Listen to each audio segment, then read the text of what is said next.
আসসালামু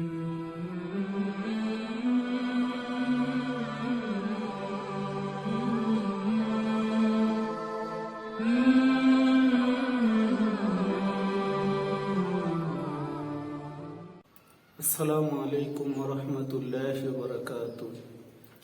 নাহমাদুহু ওয়া নুসাল্লি আলা রাসূলিহিল কারীম, আম্মা বা'দু, ফাআউযু বিল্লাহি মিনাশ শাইতানির রাজীম। বিসমিল্লাহির রহমানির রহিম। ওয়া করনা ফি বুয়ুতিকুন্না ওয়া লা তাবাররাজনা তাবাররুজাল জাহিলিয়াতিল উলা। ওয়া ক্বালা an-নাবিয়্যু সাল্লাল্লাহু আলাইহি ওয়াসাল্লাম আদ-দাইসু লা ইয়াদখুলুল জান্নাহ আও কামা ক্বালা an-নাবিয়্যু আলাইহিস সালাতু ওয়াসসালাম। সম্মানিত বন্ধুরা, আজকে যে বিষয় আলোচনা করব, আলোচনার বিষয় হইতেছে পর্দা করা ফরজ কেন।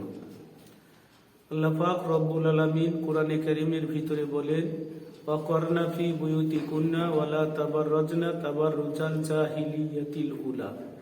আল্লাহ তাআলা ডাইরেক্ট নবীজির স্ত্রীকে, ইনডাইরেক্ট সমস্ত উম্মতে মুহাম্মাদি মহিলাদেরকে বলেন যে তোমরা পর্দা করে চলবে, যে জাহিলি যুগের মহিলাদের মতো তোমরা বেপর্দা হয়ে চলো না।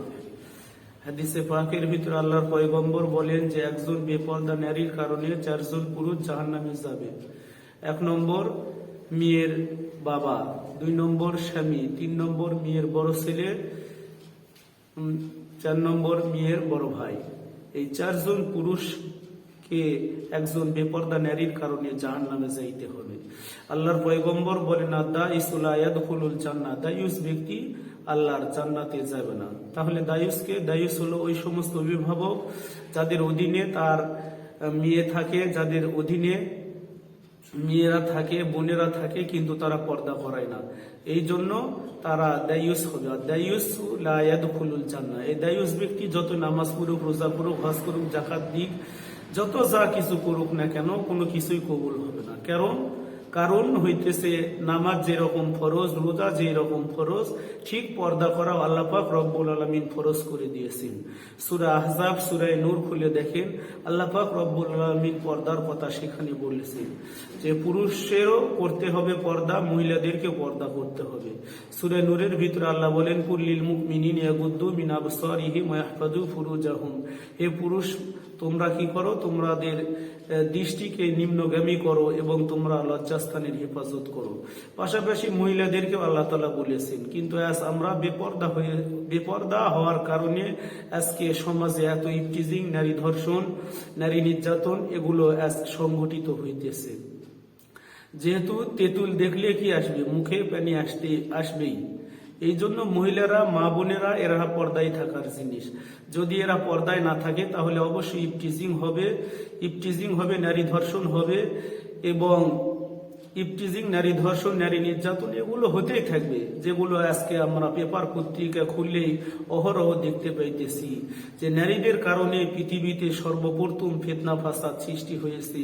এই নারীদের দ্বারাই আজকে সমাজে অহরহ কাজ চলতেছে, যে শুধু বেপর্দার কারণে। স্টার জলসা, জি বাংলা দেখে দেখে আজকাল মেয়েরা তাদের কৃষ্টি কালচার, তাদের ট্র্যাডিশন, তাদের ঐতিহ্যগুলো তারা একড়ে ধরার চেষ্টা করতেছে। কিন্তু আমি আমাদের মা বোনদের বলতে চাই যে আমরা ভারতের কৃষ্টি কালচার গ্রহণ করব না, আমরা মিড ইন ইন্ডিয়া না, আমরা মিড ইন মদিনা হতে হবে। যে আল্লাহর পয়গম্বরের মহিলা সাহাবীরা যখন কোরআন শরীফে পর্দার আয়াত নাজিল হয়ে গেল, সঙ্গে সঙ্গে সমস্ত মহিলারা রাস্তায় বসে পড়েছে। রাস্তায় বসে পড়ে তারা বলতেছে যে আমাদের কাপড় দাও, আমাদেরকে মোটা কাপড় দাও, আমরা এই কাপড় জড়িয়ে বাড়িতে চলে যাব। তাহলে আয়াত নাজিল হওয়ার সঙ্গে সঙ্গে মদিনার মহিলারা তারা কি করছে, পর্দা শুরু করেছে। কিন্তু আজ আমাদের বাংলাদেশকে কিছু মহিলা, পাপিষ্ট মহিলা, তারা কি করতে চায়, ইউরোপ আমেরিকার সভ্যতায় তারা জড়াইতে চায়। যে আজকাল ওদের কারণে আজকে সমাজে এত বিশৃঙ্খলা হইতেছে।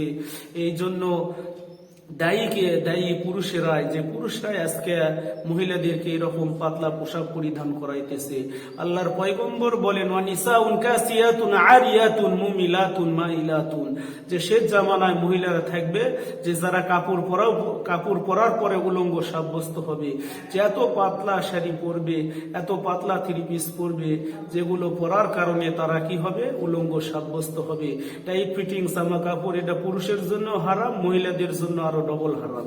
এই জন্য টাইট ফিটিং কাপড় পরা যাবে না এবং পাতলা পোশাক পরিধান করা যাবে না।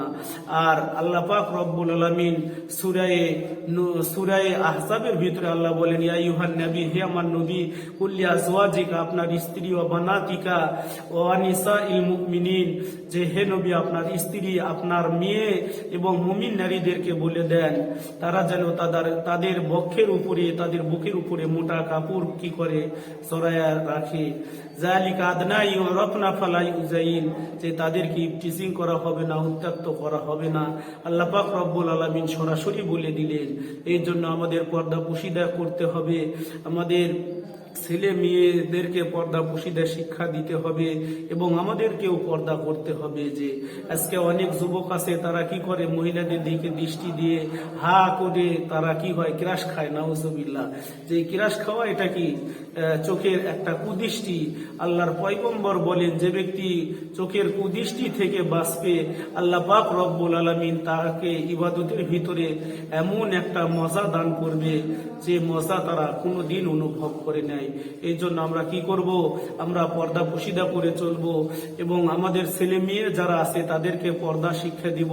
আল্লাহর পয়গম্বরের সাহাবী হযরতে উমর রাদিয়াল্লাহু তাআলা আনহু যখন কোনো গর্ভনরকে মদিনায় গর্ভনরকে কোনো দেশে পাঠাইতেন, তখন বলতেন যে আল্লিমু নিসাআকুম সূরাতান নূর, তোমরা তোমাদের মহিলাদেরকে সূরা নূর শিক্ষা দাও। আল্লাহ পাক রব্বুল আলামিন আমাদের সবাইকে পরিপূর্ণ পর্দা মেনে চলার তৌফিক দান করুন। সবাই বলি আল্লাহুম্মা আমিন। আসসালামু আলাইকুম ওয়া রাহমাতুল্লাহি ওয়া বারাকাতুহু।